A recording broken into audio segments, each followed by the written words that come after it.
Hi everyone, Kartik Krishnaiyer here for the Florida Squeeze. This is the first video we're making since we've wound down our website.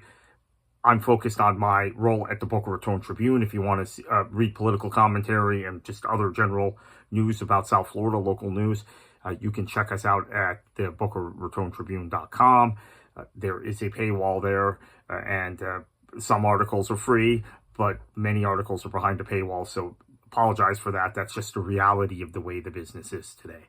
And I don't love paywalls, but eventually everybody in the newspaper business have to do it. So that is one quick caveat. Now, I'm continuing to try and make videos here about history and contemporary events, in addition to the ongoing Florida History podcast and the book writing I'm doing. And in fact, the Florida Campaign, which is a book about the American Revolution in Florida, will be out, which Robert Buccellato and I have co-authored, will be out in August in the United Kingdom, August 15th in the UK, October 15th here in the United States. So a topic we've talked a lot about is Canada since January. And I have just completed almost a 2-week visit to Canada. I spent that visit entirely within the provinces of Ontario and Quebec. So I will preface this by saying I did not go to Western Canada, where I know attitudes are somewhat different. And that Western Canada, the culture is more Americanized, if you will, in many ways. Or in the case of Alberta, I think Alberta is just a northern version of Texas. But what I found in Ontario and Quebec alarmed me, because I knew there was this drop-off. I knew about the attitudes in Canada. I covered the Canadian election closely. I have a lot of Canadian friends and business associates. That's what brings me up there to Canada ever so often. And I knew that the attitudes towards the United States and towards Florida had taken a turn for the worse. And we see it reflected in travel numbers. We see it reflected in seasonal rentals going down. We see it reflected in property and sales down 20% among Canadians in Miami and Orlando, down 15% among Canadians in Fort Lauderdale. Fort Lauderdale and Orlando are really the two big concentrations. Fort Lauderdale area and Orlando area of Canadians. Miami obviously is Miami, so it always attracts investors. There's also seasonal Canadian travel to Southwest Florida, and they're going to get really badly hit. The numbers are even more dramatic with that. So I knew all that. What I did not expect was when I went north of the border, the hostility.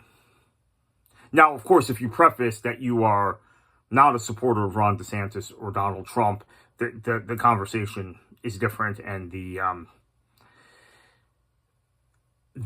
there is the general usual Canadian warmth. I did not expect people in Quebec and Ontario to even know who Ron DeSantis is. After all, how many Floridians know who Danielle Smith is, or Doug Ford, or premiers of other Canadian provinces? How many Floridians even know who Mark Carney is, or knew who Justin Trudeau was, or Stephen Harper? Well, I was surprised by the number of people in Ottawa and in Quebec that knew who Ron DeSantis were and had very strong opinions about DeSantis, direct opinions about DeSantis. And in fact, most of the people I spoke to, I don't want to get too deep into ethnicity and religion, but most of the people I spoke to were Catholics. And they did not like DeSantis, who was also a Catholic. So throw out the whole religious argument there. Most of the people I spoke to were Catholics.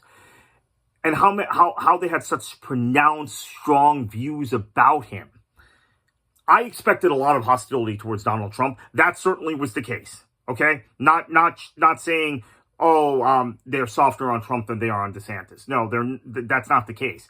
But I did not, and I even at times, because I'm doing my duty as a Floridian, tried to defend the state and said, look, not every Floridian is like Ron DeSantis.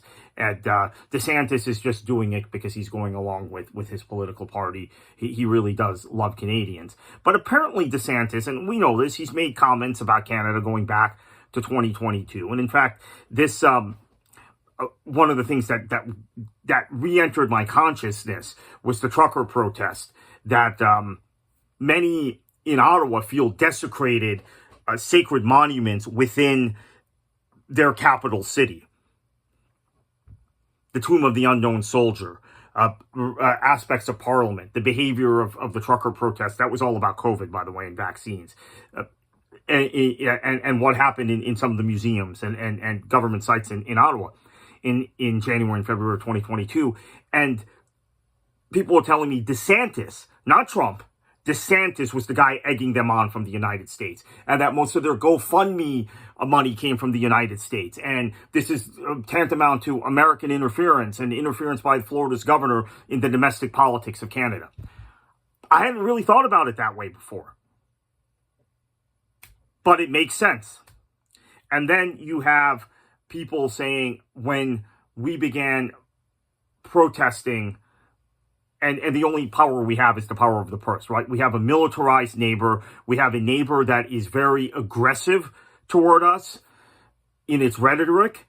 We have a neighbor toward of ours that, while we're basically of the same heritage, same people in many ways, we are also very culturally different than them, and that they have always tried to impose their culture on us. Now, I have to say, Canadian nationalism, for my entire life, a large portion of Canadian nationalism has been based on anti-Americanism. And I think that was even ginned up in the 50s and 60s and 70s, in the Pearson years and in the Pierre Trudeau years. There was also the subject of Quebec, which forced kind of a united Canadian response. The subject of Quebec sovereignty and the ethnic and linguistic differences of Quebec, the Quebecois, the French Canadians. Well, I have to tell you, the Quebecois, in spite of the party Quebecois saying that they want to push another referendum, that's a provincial party, and then the party that they have that contests at the federal level, the Bloc Quebecois, still making noises about that. There's more of a pro-Canada feeling in Quebec than I've ever seen in my visits there, because of the threat from the United States. And in Quebec in particular, which has very, very strong economic and cultural ties to Southeast Florida in particular, the stretch from Delray Beach to Hollywood, Palm Beach, southern Palm Beach County, and most of Broward County.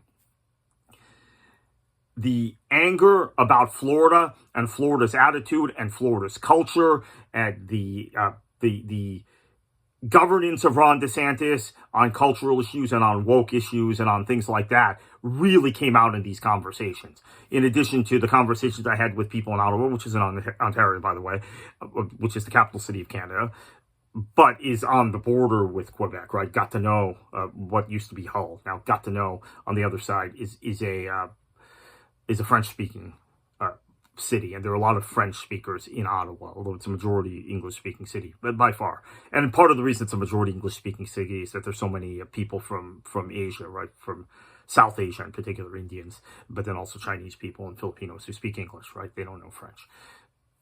But the hostility about the trucker protests and that coming back up, and the view that DeSantis had a role in that, and that was a way of MAGA, as they call it. I mean, that's a catch-all term. DeSantis is not well. I guess DeSantis is MAGA, right? If you want to make it a cultural phenomenon rather than a pro-Trump movement, that this really was the kickoff of Canada winding down, or at least Quebec and Ontario winding down their relationship with Florida.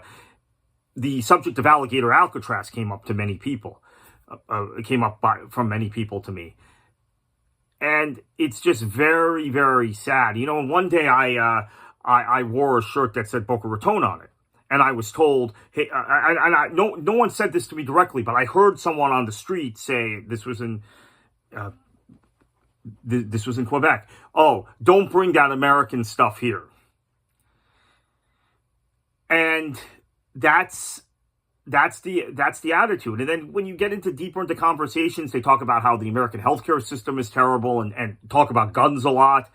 And Florida also has a reputation on guns. So it's unfortunate, but I do not think we are ever going to see a return to pre-pandemic levels of Canadian tourism to Florida.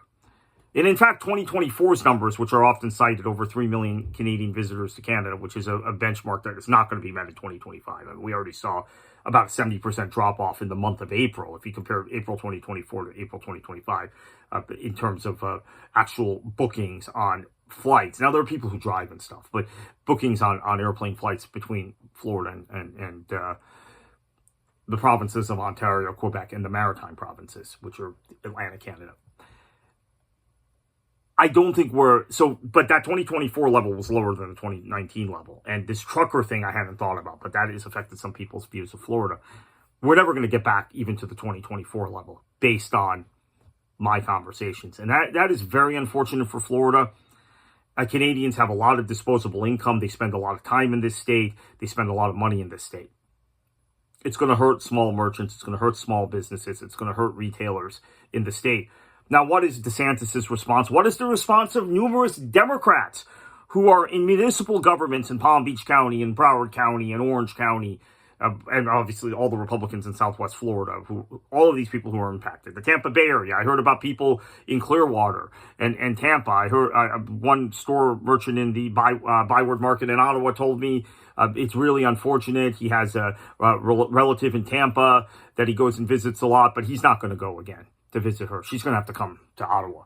So that's the sort of sentiment that's going on toward Florida. Now, what are our leaders in Florida saying about this? Crickets. They think it's not happening. I even heard of someone who said that they still went to Disney, Canadian, and that they were turned off by all the people wearing Gulf of America shirts. That was something I had not even thought about. So we're witnessing a major transformation here. And we may think Florida can look south to Latin America, which are Latinos tend to be more pro-Trump, more pro-DeSantis. We know that. They tend to have very different cultural attitudes than Canadians. They're more culturally conservative people. They're generally more religious people. Although, again, I want to stress the people I talked to in Quebec were mostly Catholics. But I don't think they have the disposable income. I don't think they have the cultural conformity necessarily. I don't think it's going to work as well. And I don't think the numbers are going to be as large. So I think this is a real concern for Florida.